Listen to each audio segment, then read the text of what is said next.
jusqu'à lundi, l'édition 2021 du Silmo, ici à Paris-Villepinte. Une édition qu'on attendait avec impatience. 2 ans sans avoir de Silmo. On peut vous dire que les professionnels ici sont ravis de retrouver ce Silmo. Je suis en compagnie d'un opticien habitué de ce salon.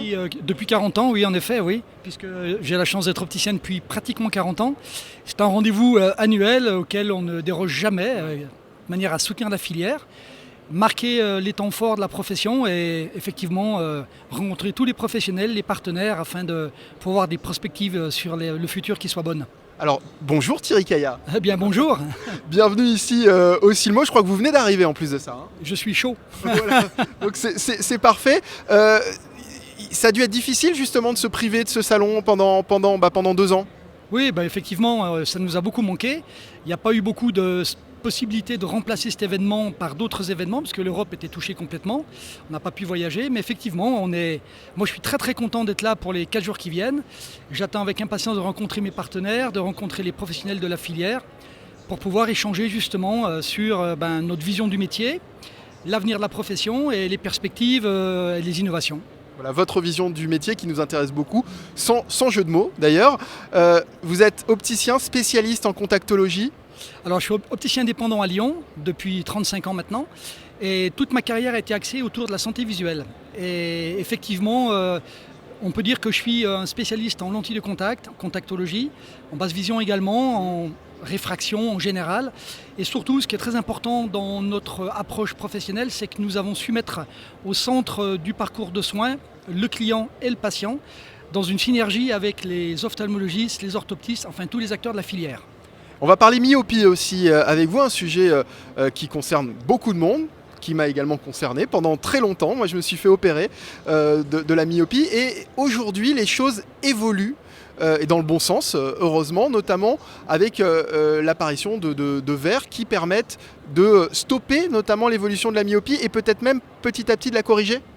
Alors pour faire une petite explication un petit peu généraliste pour qu'on puisse commencer le débat, globalement, effectivement, la myopie est un phénomène et une pandémie au jour d'aujourd'hui qui est effectivement provoquée par différents facteurs, et notamment les facteurs d'exposition aux écrans, téléphones portables, enfin. Le manque d'exposition à l'extérieur, les enfants ne jouent pas assez à l'extérieur, les enfants sont trop confinés. Le confinement de 2 ans a marqué beaucoup les myopies. Ce sont des facteurs aggravants de la myopie ou ce sont des facteurs qui peuvent carrément développer la myopie chez un enfant qui, lui, n'était pas du tout sujet à ça? La réponse elle est simple.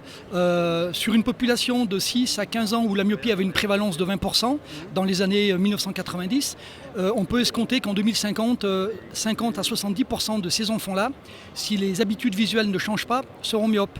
En tout état de cause, toutes les études épidémiologiques qui sont faites sur l'avenir montrent que de toute façon, plus de la moitié de la population risque d'être myope dans les années 2050. Donc c'est effectivement des facteurs environnementaux au sens proximité des écrans, alimentation, manque d'exercice à l'extérieur, exposition au temps d'écran qui est passé de quelques minutes à des heures entières, et tous ces facteurs-là sont très aggravants effectivement.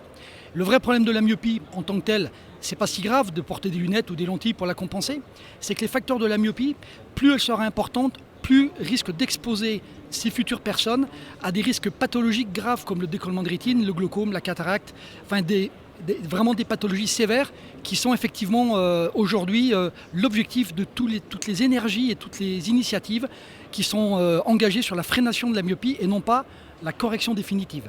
Alors pour expliquer, la myopie, c'est une malformation, une déformation physiologique de l'œil. Alors ce que l'on peut dire, pour faire simple, c'est que globalement, un œil de myope est un œil trop puissant. Et globalement, ça se schématise par le fait que c'est comme si votre œil n'arrêtait pas de grandir, qu'il s'allongeait, et vous le comprendrez facilement, plus il va s'allonger, plus il va tirer sur les membranes des tissus rétiniens et de la conjonctive, et risque effectivement d'occasionner des complications pathologiques très importantes. Donc, c'est un œil en forme de ballon de rugby. C'est un œil qui va finir comme une olive, exactement, oui, un ballon de rugby, vous avez raison, tout à fait. Alors, moi, de mon temps, on disait que les lentilles de contact permettaient de freiner l'évolution de la myopie. C'est faux. Ni les lunettes des années 2000, ni les lentilles souples ou rigides des années 2000 n'ont jamais freiné la myopie.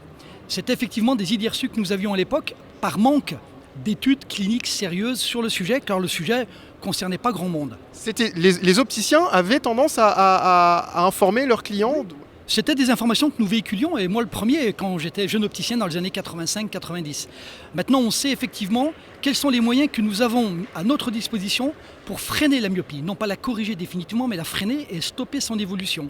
Alors ces facteurs, qui sont bien connus, sont aujourd'hui de 3 ordres, indépendamment de tout ce dont j'ai parlé avant par rapport aux facteurs d'exposition aux écrans et la qualité de vie à l'extérieur. Et premièrement, les solutions médicamenteuses qui aujourd'hui voient le jour, notamment l'atropine diluée à 0,01%, sont des protocoles cliniques médicaux qui sont en place et qui sont avérés être bons. En deuxième position, nous avons une technique de lentille de contact qui s'appelle l'orthokératologie, qui elle, effectivement, par son principe actif, dont on pourra peut-être parler tout à l'heure si vous voulez, est également un élément qui a tendance à freiner l'évolution de la myopie d'une valeur de 50 à 60%. Et très récemment, nous avons vu apparaître de nouvelles générations de verres ophtalmiques très intéressants qui permettent effectivement d'apporter une solution de freination de myopie, ce qui permet donc aux médecins et aux opticiens concernés par la santé visuelle de leurs patients et de leurs clients de proposer des solutions avec soit une synergie entre elles, soit une action plus ou moins invasive. Car évidemment, c'est moins compliqué de porter des lunettes que de se mettre des lentilles orthokératologiques ou de se mettre une goutte d'atropine dans l'œil. Effectivement, donc les verres dont vous nous parlez sont notamment fabriqués par Hoya ou par Essilor, c'est ça ? En France, effectivement, nous bénéficions maintenant depuis 1 an de la mise sur le marché du verre Myosmart de chez Hoya. Et récemment, Essilor a sorti un verre qui s'appelle le Stellest, qui est un produit qui va tout à fait dans cette direction et qui ne fait que valoriser le métier d'opticien dans son rôle de professionnel de santé. Ce sont des verres qu'on peut trouver dans n'importe quel magasin d'optique aujourd'hui ? Alors, ils sont en vente libre évidemment, mais ils demandent quand même une certaine compétence de la part de l'opticien et surtout un parcours client qui soit bien identifié, car il va engager des explications plus précises à la famille, aux enfants, dans l'usage du verre, dans les effets qu'il pourra ressentir avec ce verre. Et en particulier, on essaye de mettre au cœur de ce parcours client le professionnalisme de l'opticien en synergie de celui des ophtalmologistes et des orthoptistes. Donc il y a des carnets de santé qui sont mis, des carnets de vue, qui sont mis en possession des porteurs.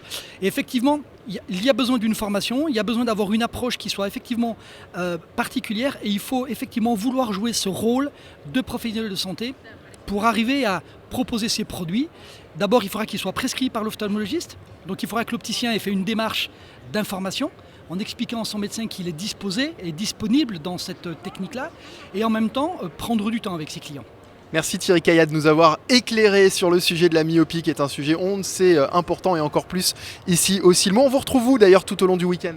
Ah bien moi, je ne vais pas quitter le Silmo jusqu'à dimanche, et je vais aller un petit peu de partout, puisque je vais rencontrer mes amis sur tous les stands de tous mes partenaires. J'ai des amis opticiens qui vont me contacter pour qu'on puisse échanger ensemble sur la situation qu'on a vécue ces 2 dernières années, puisqu'on ne s'est peut-être pas vu depuis très longtemps. Et en tout cas, on a le moral, on est très fiers d'être opticiens, fiers de faire ce métier comme des professionnels de santé, et on sait que c'est la bonne voie pour pérenniser notre métier. Merci Thierry Caillat. C'est moi qui vous remercie. Et continuez de rester avec nous, continuez de nous regarder sur Silmo TV.